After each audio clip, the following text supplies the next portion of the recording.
ఉత్తర తెలంగాణకు పెద్ద దిక్కైన వరంగల్ ఎంజీఎం దవాఖానలో రోగుల కష్టాలు ప్రత్యక్ష నిదర్శనం. ఈ ఫోటో మంగళవారం సాయంత్రం దాదాపు 5 గంటల పాటు విద్యుత్తో నిలిచిపోవడంతో అత్యవసర విభాగాలు చికిత్స పొందుతున్నటువంటి రోగుల ప్రాణాలు గాల్లో దీపంలో మారాయి. కరెంటు వచ్చే వరకు వైద్య సేవలు స్తంభించిపోయాయని చెప్పేసి వరంగల్లో జరిగినటువంటి ఒక వార్త. ఇది నిన్న వరంగల్ ఎంజీఎం. ఇది ఇప్పుడున్నటువంటి పరిస్థితి. రేవంత్ రెడ్డి గారు ఒక్కసారి దీనిపైన దృష్టి పెట్టండి. సరే, నిప్పులేందైతే పొగరాదన్నట్టుగా ఇక్కడ ఇట్లా జరగందైతే ఈ వార్తలు అయితే రావు. సరే, ఇది నమస్తే తెలంగాణలే. నమస్తే తెలంగాణలో మీకు యాంటీగానే వస్తుంది అని అన్నది అందరికీ తెలుసు. సో వాస్తవానికి ఏంటి అని అంటే ఒకసారి గమనించాలి.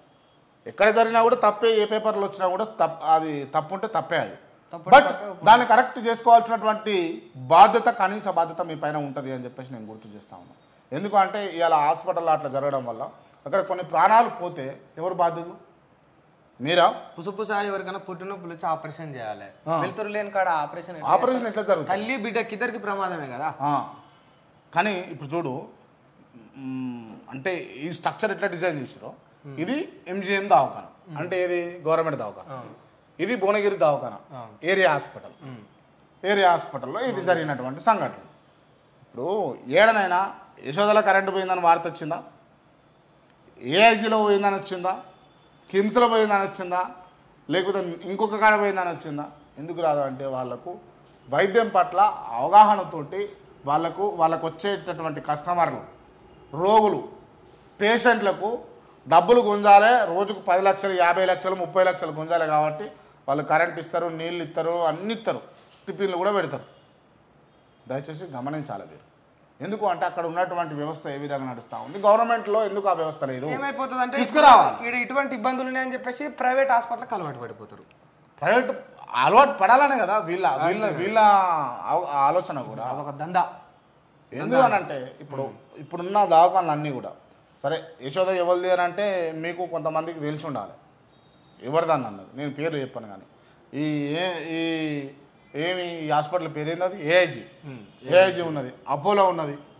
ఇవి ఎవరే అన్నది మీకు కొంచెం అవగాహన ఉండే ఉంటుంది ఆల్రెడీ.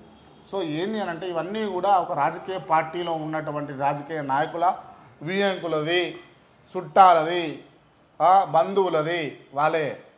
ఎందుకు అంటే వీళ్ళు అంచలంచలు ఇవ్వాలి, పార్టీ ఫండింగ్లు ఇవ్వాలి, వీళ్ళు డబ్బులు దండుకోవాలి, వీళ్ళు హెల్ప్ చేస్తారు, వీళ్ళు హెల్ప్ చేస్తారు. అవినవ భావ సంబంధం అంటారు దీన్ని, అవినవ భావ సంబంధం అంటారు. సో ఆ విధంగా జరుగుతున్నాయి కదా. ఎన్నటికి ఉన్న సామాన్యుగా బిక్కు అని చూస్తూ ఉన్నాడు. ఫోటో చూడ ఒకసారి, చేతి కట్టున్నది, బిక్కుమంటా ఉన్నాడు. ఇది పరిస్థితి. దయచేసి వీటిపైన దృష్టి పెట్టండి రేవంత్ రెడ్డి గారు. మీరు దయచేసి నేను మీకు విన్నపిస్తాను. తెలంగాణలో కాంగ్రెస్ చీకటి. ఎవరు? రాకేష్ రెడ్డి, కేటీఆర్, రామారావు గారు. మొత్తానికి ఒక్కసారి రాకేష్ రెడ్డి గురించి మనం రాకేష్ రెడ్డి బిట్స్ పిలాని యూనివర్సిటీలో ఆయన చదువుకున్నటువంటి వ్యక్తి. రాకేష్ రెడ్డి అనేట ఆయన బీజేపీలో ఉండే గతంలో. బీజేపీలో చాలా సేవ చేసిండు. బీజేపీలో చాలా కష్టం పడ్డాడు, చాలా ఇబ్బందులు పడ్డాడు, అవకాశాల కోసం వేచి చూసిండు. పార్టీ హక్కున చేర్చుకోలేదు. సరే, కొన్ని రాజకీయాల పరంగా కొన్ని ఈక్వేషన్స్ ఉంటాయి కాబట్టి ఒక్కోసారి ఏం జరుగుతుందంటే ఒక అభ్యర్థిని కాదని ఇంకొక అభ్యర్థికి టికెట్లు ఇచ్చేటటువంటి సిచ్యువేషన్స్ ఉంటాయి. సో ఎదురైతే ఉంటే దానికి అనుగుణంగా పార్టీ నిర్ణయం తీసుకుందాం. మరి ఇంకేం జరిగిందో రాకేష్ రెడ్డి బీజేపీ నుంచి బీఆర్ఎస్లో చేరినప్పుడు పార్టీ కూడా దూరం పెట్టలే. వాస్తవానికి బీఆర్ఎస్ వాళ్ళను ఈ అంశంలో మెచ్చుకోవాలి.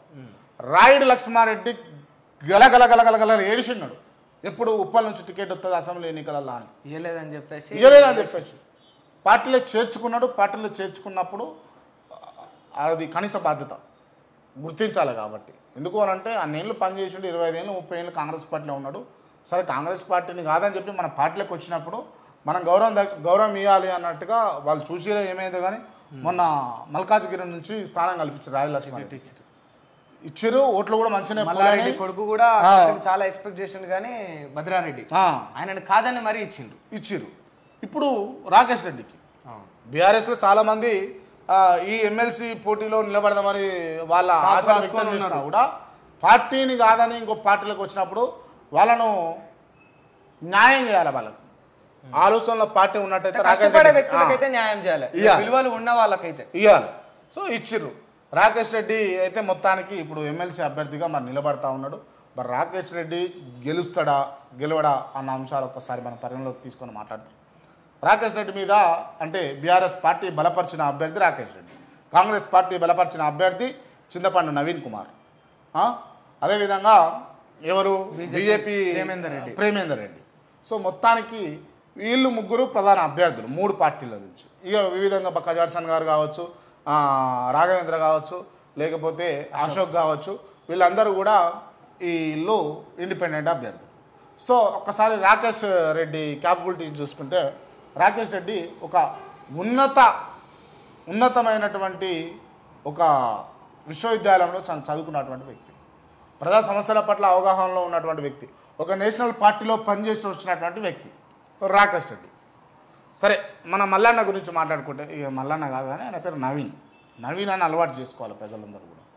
ఎందుకు అని అంటే ఓ జోకులు చేస్తాడు, ఓ ఊరు మనిషి, ఊరు లెక్క మాట్లాడతాడు కాబట్టి ఒక ప్రోగ్రాం పేరిట వచ్చినటువంటి పేరు తీర్మానం మల్లన్న. అట్లే కొనసాగితే మనం మల్లన్న అనవచ్చు, కానీ లైన్ అయిపోయింది. నవీన్ కుమార్, చింతపండు నవీన్ కుమార్, కాంగ్రెస్ నాయకుడు నవీన్ కుమార్. ఈ నవీన్ కుమార్ గురించి మాట్లాడుకుంటే, నవీన్ అనేటోడు ఏం చేసిండు అని అంటే మామూలుగా మంచి జర్నలిస్ట్. ఫస్ట్ ఎవరెవరన్నా కాదన్నా నేను దీన్ని బలగుంది చెప్తాను, మంచి జర్నలిస్ట్ ప్రశ్నించే గొంతుక. దాని తర్వాత ఆ గొంతుకల దూపైందో ఏమైందో, మరి గొంతెంటుకపోయిందో, మరి ఆ గొంతుక మందుకు అలవాటు పడ్డది అని చెప్పేసి కొన్ని వార్తలు వచ్చినాయి. సరే అది వాస్తవం కాదా మనకు తెలియదు. సో దాని తర్వాత ఏం జరిగింది, అన్ని అన్యాయాలు అక్రమాలు చేస్తూ ఉన్నాడు, బ్లాక్మెయిల్ చేస్తూ ఉన్నాడు అని చెప్పేసి జైల్లో పెడితే బీజేపీ వాళ్ళు బయటికి తీసుకొచ్చారు. ఎమ్మట దుంకాడు, బీజేపీలకు దుంకిన తర్వాత మళ్ళా అల్లకించి బయటకు వచ్చి కొన్ని రోజులు ఇంకో పాట పాడాడు, పార్టీ పెడతా అన్నాడు, పార్టీలో అందరినీ ఏకం చేస్తా అన్నాడు, పార్టీలో తిప్పుకున్నాడు. అదే అయిపోయింది. దాని తర్వాత మళ్ళీ ఏం చేసిండు, మళ్ళీ కాంగ్రెస్ పార్టీ పాట పాడాడు. మళ్ళీ కాంగ్రెస్ పార్టీ పాడేసరికి ఏం టికెట్ అది, ఇక్కడ అసెంబ్లీ ఎన్నికలలో మేడ్చల్ నుంచి టికెట్ ఇస్తారు అని ఆశ వ్యక్తం చేసిండు. అది చెప్పేసరికి ఏమన్నాడు,